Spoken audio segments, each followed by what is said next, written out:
Hi guys, never made a video before, so hopefully it goes well.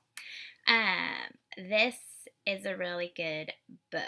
I'm a very habit driven person, probably too much, my husband says at times.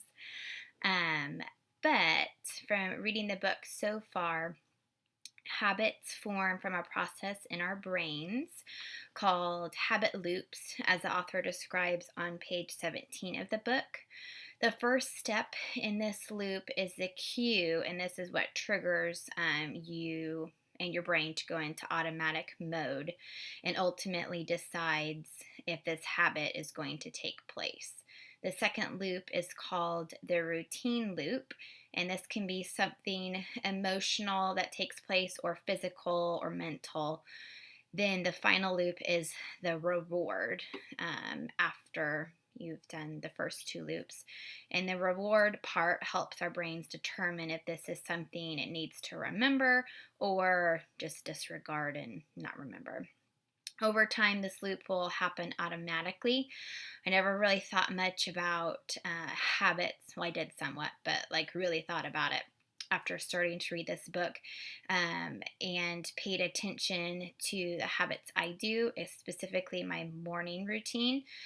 It happens so automatic that I don't even really think about it much. I do the same thing every morning. I wake up, start the shower, go to the bathroom, then take my shower. Then I always put a towel in my hair first and then my body, and then I go start the coffee pot. I make and drink a shake, then I brush my teeth, blow dry my hair, fix my hair, put my makeup on, put in my contacts if I decide to wear contacts that day, get dressed, and then put my wedding rings on and then my watch. If I don't do these things in that order, my whole morning is messed up.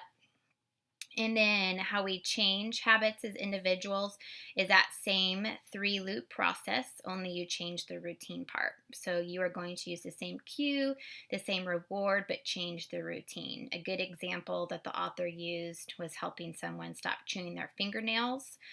When she got the cue to want her to chew her fingernails, to change the routine and find some other physical stimulation to get that same reward. I use the example of my 3.5-year-old son, who would never put his clothes in the dirty clothes after he took them off at bath.